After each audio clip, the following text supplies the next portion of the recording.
Good afternoon! Balik ulit sa vlog. Almost 1 week walang vlog, walang video. Dahil as usual umiiral si Tamad. Si Juan Tamad, inutusan ako na tamad ka muna. I-vlog ko nga tong ngayon lang first time namin to maggawa ng magpadala ng yung package, bagahe ba na galing dito. Di namin alam kung ilang buwan to bago makarating ng Pilipinas kasi tinanong namin to noong last week.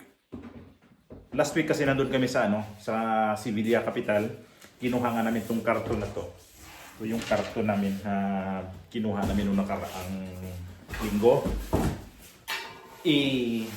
Nakarang linggo. Tama. Lunes pala. Akala ko na tayo. Sumalta na tayo sa ito. Nung Lunes, pupunta kami ng Sevilla. Tapos Martes. Kasi tama nga weekend pala dito yung boss namin. Martes, pumunta kami doon kasi ito yung sadya namin. Kasi nga nag-inquire kami doon sa may kakilala namin na may edad na. May kaedara na siya, si Manong. Si tatay tawag ko sa kanya, Ilocano. Tatay Carmilo. Kami, nagtanong kami kung may karton bang ng pang package nga. So sabi niya, mayroon ako dito LBC. So LBC nga tong niya. Ito yung karton niya. Tapos hindi mga 60 kilos daw to pag napuno. Ayan o. Ayan Miray. Isara mo yung diyan. Yan yung puwet na yan. So yung niya. Ibaba mo. Huwag mo yan. Mataas na nga siya. Ipatong mo pa sa lamisa. Sa babaw mo yun. Ito. Kasi hindi mo ipatong mataas na nga yung lamisa. Lalong di maabot. Tagalog na Tagalog yung nakalagay doon. Yung mga siya. Lagay ko mali. Mali. Yan, yan. Di ba? Yan. Hawakan Tapos siya sa ipackaging.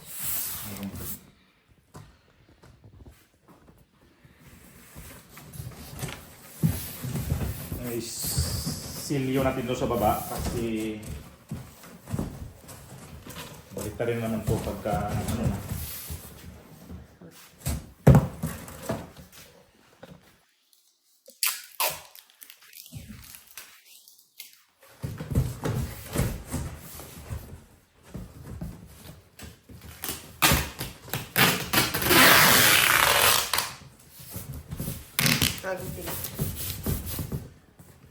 Agad na gunting.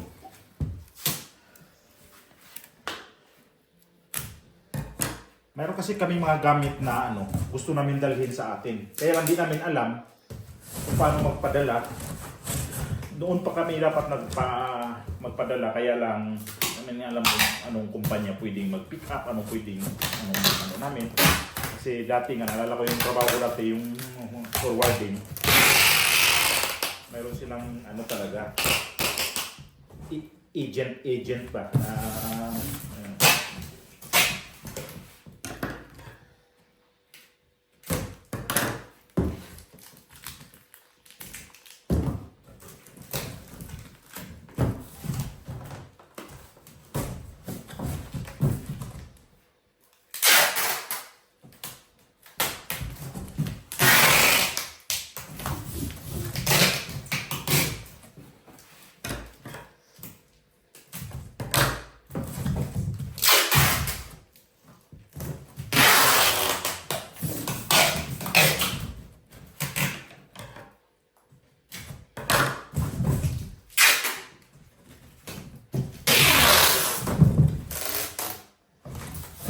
Yun na, na-sealed na tong puwet niya, pinaka-puwet. Ito, ganito natin. May kalaliman. Ang kapal ng karton, sinadya talaga to kasi nga pang pang bagahe talaga siya. May pamibutas doon. Ano yan? Nakasealed na yan. So yung sunod natin ito kung Pag napuno daw to nga, 60 kilos ang bigat niya. So, tingnan tayo. Write a personal message to your loved ones. Ayos ah. Ganun pala. Mayroon ka pa mga message pala sa mga loved ones. Just in case narating ba o hindi. Sinabalitaan natin na ang daming mga bagahe, di ba, na ano, hindi nakarating sa mga pinupuntahan kasi na nininok sa sa customs. Ang customs talagang ano yan, may mga pasaway talaga yung ibang empleyado sa customs. Kasi alam ko yon kasi kami dati nagtatrabaho kami sa sa forwarding. Alam namin kung anong kalakaran ng iba. Kung hindi nagbago, malupit talaga, malupit ang customs sa. So ito, pag personal mong gamit to ilagay dito, huwag ka lang lalagpas sa limit. Di ko lang alam kung magkano sa ngayon ha. Di ko na alam kung magkano ang limit na para di ka magbayad ng duties and taxes, ang tawag niyan, yung buwis pagdating sa Pilipinas. Pero pag use naman ang ilalagay dito lahat, wala ka babayaran. Depende sa limit pa din kung magkano yung presyo na talagang dapat yung i-declare mo dito. Kasi mga OFW kasi, mga exempted yan sa duties and taxes kasi privilege natin yan mga OFW magpadala sa atin na mga ganito, ilang taon pag-ipunan, ilang taon natin pag-isipan kung mapuno pa to. 15 years na pinag-upunan. Ito yung dalhin namin ngayon. Mga yan, mga talagang Hindi na magamit. hindi na namin magamit dito. Just in case naman, pagdating sa Pilipinas magamit, pinadala namin to. So kailangan talaga nito, sulatan pa to yung yung packing list nito, meron ditong kasama siya. So may declaration ka dito kung magkano yung value sa nilalagay mo. Kung ilagay dito lahat, use naman talaga lahat to Nung ipapadala namin, walang bago. Kasi kung may bago, talagang magbabayad ka ng duties nun. So ito yung declaration o tawag nito sa kasi, packing list ED pala to. Tawag nito kasi to siya. Yung mga listahan nito. Sender's Export Declaration. Ito ngayon.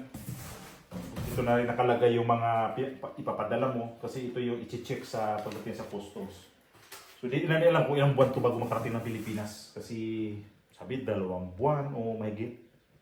So abot pa 3 buwan tayo? Ay hindi naman naabot. Depende raw din sa biyahe talaga. Kung maganda ang tempo, mas mabilis ang biyahe. Kasi ibabarko kasi ito din naman to air freight kasi pag air freight lalong mahal. Yun yung mga gamit namin doon. Yun yung ilagay namin ngayon. Ito yung papadala namin pero di pa to meron pa kami dito sa loob. Di pa namin nilabas. Ito yun kalat ang kwarto namin. Ayan. Yan lahat yan. So i-try lang din namin yung box na to. Tapos yung mga pantalon ko na masyadong hindi ko masyadong ginagamit dito. Na rin yan. Kasi kaysa naman imalita namin yan, limit nga lang ng 42 kilos ang bawat isa namin. So, meron pa kami idadalhin na iba. Mas maganda to talaga ito. Ito na yung hindi masyadong ginagamit namin. Ayan So, ayusin pa namin to. Ito pang pubuinas. Sungay ng usayan. So, mayroon pa dito pang mga pag ito lang, maluwag yan kasi doon sa karton na yun, sa bagahe na yun doon. Iwan ko kay Kelly kung mayroon pa doon na di tanggalin niya sa karton. Ano sa'yo, kay mga padala mo? Tingnan ko mga sapatos. Kelly nagkuha na rin siya sa mga gamitin niya. Hindi niya magamit masyado to. Yung piliin mo yung hindi masyado magamit. Yeah. Kokoro, kasama ka sa bagahe? Doon? Sigurado kamera yung kinuha mo doon mga Ayan. hindi yun mga basag? Balot nga siya. So ang problema nito namin, isa-isahin namin to pagbalot. Ito mga baso to Ito siya, mga baso lahat yan. Ilang baso to. Pinamigay nga namin iba dito. Ayan libre yan na So, ito yung kay Kelly. Yan siya. Lahat ng mga to. Ayusin pa yan. Kailangan dito sa packing list. Dito yan ano pa. Sulat pa yan dito. Mahaba-habang trabaho pa to. Proseso pa to ha.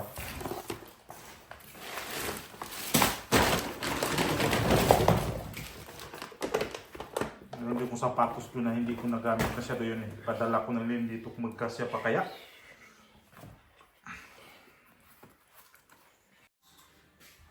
Okay, magandang araw ulit. Kagabi sinalansa na namin yung yung laman nitong balikbayan box. Di ko na pinakita yung mga laman nito, yung pinakailalim kasi ang dami. Mga pinakarami ito sapatos na hindi yung sa amin na yung mga bigay-bigay rin dito. Tapos meron kami dito yung mga gamit namin na pinadala, hindi masyadong ginagamit namin dito kasi tambak lang doon sa may lagayan namin. Ito na yung namin na ipadala. First time nga namin itong di ba, magpadala ng balikbayan box sa Pilipinas. Tingnan natin kung makarating to. Sana makarating to. Nandoon na rin kami kasi 2 buwan daw ang nito na makarating. So tamang-tama, pag 2 buwan, nandoon na kami niyan. Kami na rin mag-receive nito. Pero just in case man lang na darating to late, iba na lang yung cellphone number ang namin ito. Tsaka yung pangalan ilagay namin dito para ma-receive niya just in case man nga na wala na kami doon, na nakabalik na kami dito o mga ganon na mga senaryo di natin maiwasan. So ito yon yung receipt number. Wala mang pangalan dito. Saan yung pangalan ni? Kabila. Wala ah. Wala? Meron ba? Naka-record. May kabigatan na Diyan. siya. Mayroon nga. Mayroon nga pala. Ito yung niya Ito yung ito pala. Yan Ito yung pangalan na yung address from yung address. Pwede siguro i-care off na lang, no? Yun, pintil-pin to. Dapat may pintil-pin tayo dito siguro, no? Wala. So ito yung laman. Hindi daw pwede. Mayroon dito mayroon sila nakalagay na Saan yun? Hindi pwede pa umbukin. Hindi pwede para mag-ayon. Ayan. Siya. Ayan Hanggang 60 kilos siya. Tapos di daw siya huwag paumbukin. Huwag pataasin siya. Huwag pataasin. Tamang sukat lamang. Yan yung laman. Ito yung pinakaibabaw na nilagay. Ilagay ko ng plastic just in case man lang din na mabasa na yung karton. Hindi natin masabi kasi ang tagal ng biyahe nito. Mula pa dito sa Europe papuntang Asia. Lalo na sa Pilipinas. So ito yun. Yung mga yan. Ito yung basta lang yan, mga gamit namin dito na masyadong nagamit namin dito masyado. Tapos may packing list kami dito na nilalagay na palatandaan na yan yung mga laman. Yan yun. Tapos ayos tulog na. Lagyan na yung plastic na ginituhin ko para siya makubiran man lang ng konti pagka may ulan o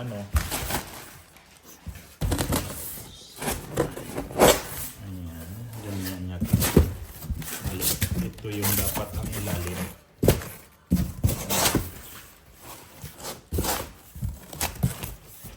Mali. Tama na to. Ganyan. Ayan.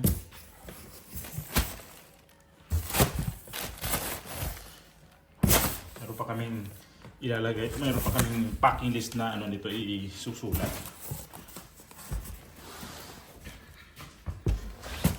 Ayan. Packaging tape na rin kami dito para i-sealed na yan. Mga sunod linggo, dalhin na namin to sa syudad kasi pipick upin daw to mga Wibis daw. So, ilista kung kailan talaga ito na pick up dun sa may ano namin. Kasi di pa ito maano yung mabilang talaga ito kung ilang araw siya darating sa Pilipinas kasi dito pa naman to, di pa naman ito nakasakay talaga o di pa na pick up ng LBC. LBC ang courier nito. So pag nalaman namin ito na pick up, dapat isulat ko para ano talaga, malaman kung ilang araw o ilang buwan ang darating sa sa Pilipinas to. Yung ano ko, na sana pag dumating to doon, kami na rin mag-receive para magkita talaga na kami nagbalot dito, pagdating doon kami rin magbukas. Yun yung ano namin ito. Kailangan na malaman nga. So yan, yung tinabaho namin kagabi. Alas 10 na yata kami natapos nito pag sa lansan. Kasi meron pa kami mga gamit din na hinalungkat doon, lipat dito. Actually, nilatag pa to namin dito talaga sa lamisa para maano namin, makita yung masalansan. Tsaka medyo kabigatan. Sabi naman ng matanda nung kausap namin na ano daw, okay lang naman daw na mag-excess konti no, sa 60 kilos. Palagay ko 60 kilos nga siguro to na ano kasi hindi naman siya mahigit konti. Konti lang siguro to na ano. So ang babayaran nito ay nasa mga 170 daw ang babayaran sa LBC. So pag sa Pilipinas, hindi ko pa alam kung magkano ang babayaran namin doon kasi hindi pa naman kami nakasubok nga magpapadala ng mga balikbayan boxes. Balikbayan box. Boxes. Isa lang naman yun. Boxes. Balikbayan box. Kailangan namin ng kailangan namin ito yung umpisa namin magpabalikbayan box. Kung masundan to, is maganda. Para alam, at least mayroon na kaming idea. Kasi mahirap kasi sa tagal na namin dito, hindi kami naka-idea kung magkano at saka paano magpabalikbayan box. Kung ilang talagang araw ang magpapadala sa Pilipinas.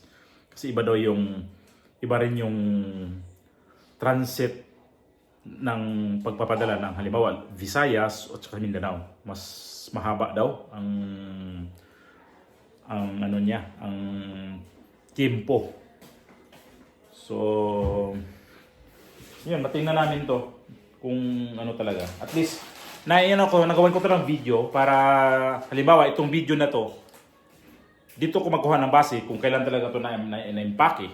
Kasi pagdating doon, pag nabukas to, i-video ko ulit. Saka tingnan natin kung intact ba talaga. Kung di ba talaga to pakialaman na buksan, yun lang yung ko.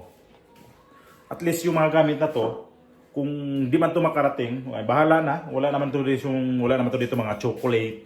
Wala to dito mga kasi bawal daw ang alahas sa loob. O pera. Yung pera pala bawal. O mga chocolate, wala kami nilalagay diyan. Yung may mga lang, yung mga ang pinakamahal lang siguro diyan yung sapatos lang din. Hindi man siya kagandahan. Pero di ko masyadong ginagamit dito. Iuwi na lang yan doon sa Pilipinas. Tapos mayroong mga gamit ng kusina, mayroong mga namin sapatos na pamigay lang din. Tapos may mga damit, mga sinuot na naman yan. Wala pa ano yan. At least, trial na. Kung makarating to na, hindi sa sunod magpadala kami, hindi yung matino-tino na. Ito talaga hindi to masyadong matino. Kasi trial din naman namin to. At least kung di makarating, okay lang. At least, kung di yan makarating doon, mag-agwanta sila dyan sa mga yung laman niya na hindi maganda. Tiyak naman itatapon din nila yan. Kasi, kunti na mapakinabangan dyan kung yung luho ka talaga na manamit, hindi mo sila pakinabangan yan. Kung okay ka lang na manamit dyan, pwede mapakinabangan. Pero alam mo naman, yung iba dyan, pag namili ng balikbayan box, akala nila, branded, kasi galing sa ibang bansa.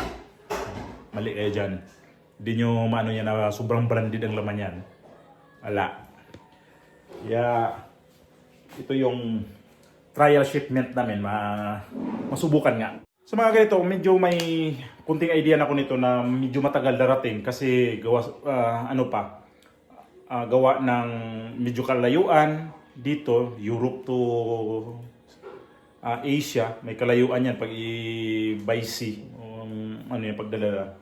Malayo yan Tapos Patagal din to ganito kasi consolidation kasi yan eh. Lahat ng mga ganito mga karton-karton yan. Halimbawa, may itong LVC, meron pa sila sa ibang lugar. I-consolidate mo na yan. Ipunin mo na bago isalansan sa container van. Doon nila yan, halimbawa, na di 20 na container van, antay nila yung mapuno. Hindi yun pagdating noon sa Madrid nito, halimbawa, yun na, aalis na to, hindi pa. Depende to, kung pagdating sa Madrid, nasalpak to siya sa container van na medyo puno na, papuno na siya, mas mainam kung ito na lang yung kulang na magsalansan sa container, makakaalis agad. Pero pag ito yung shipment mo, ito yung mga ganito na i-consolidate mo na nauna to siya, tapos magantay pa na mga darating yung iba, darating pa yung ibang mga karton, hindi matagal talaga. Kasi ganyan eh. Kahit sa Pilipinas, pag sinabi na console, i-consolidate mo na yung mga kargamento. Depende sa kargamento, may mga kargamento na malalaki ka agad ipasok sa sa container van. Mas maganda rin yun na may mga malalaki na mga karton-karton kasi madali mapuno ang container. Pero pag ganito, kalaki, ang na yan, ito siya, may tendency na matagal siya. Kasi di masyadong kalakihan eh. Ilan lang tong nito, ilan lang tong height nito at saka yung yan siguro, hindi ko lang nakita. So may tendency siya matagal na ma-receive, matagal siya makaalis kasi depende nga sa container. Ganon yun ang nakikita ko nito. Kasi meron akong kunting idea nito dahil dati, yung trabaho ko kasi, delivery kami ng mga ganito. Kumukuha ng mga pergamento sa iba, tapos i-console nila yan, tawag na yung console namin yan, ipunin lahat yan. Tapos pag nagdating ng Sabado, yan na, tawag niyan, mag-loading na. Tapos pag labas naman ito, di ko na tandaan yun, stripping yata, yung mga ganun, may loading tapos stripping na, yung buksan yung container, chicken yan sa customs, yung Dito sigurado wala tong laman na mga kontrabando sa loob kasi alam naman natin na bawal yun. So, yan. Okay, maraming salamat.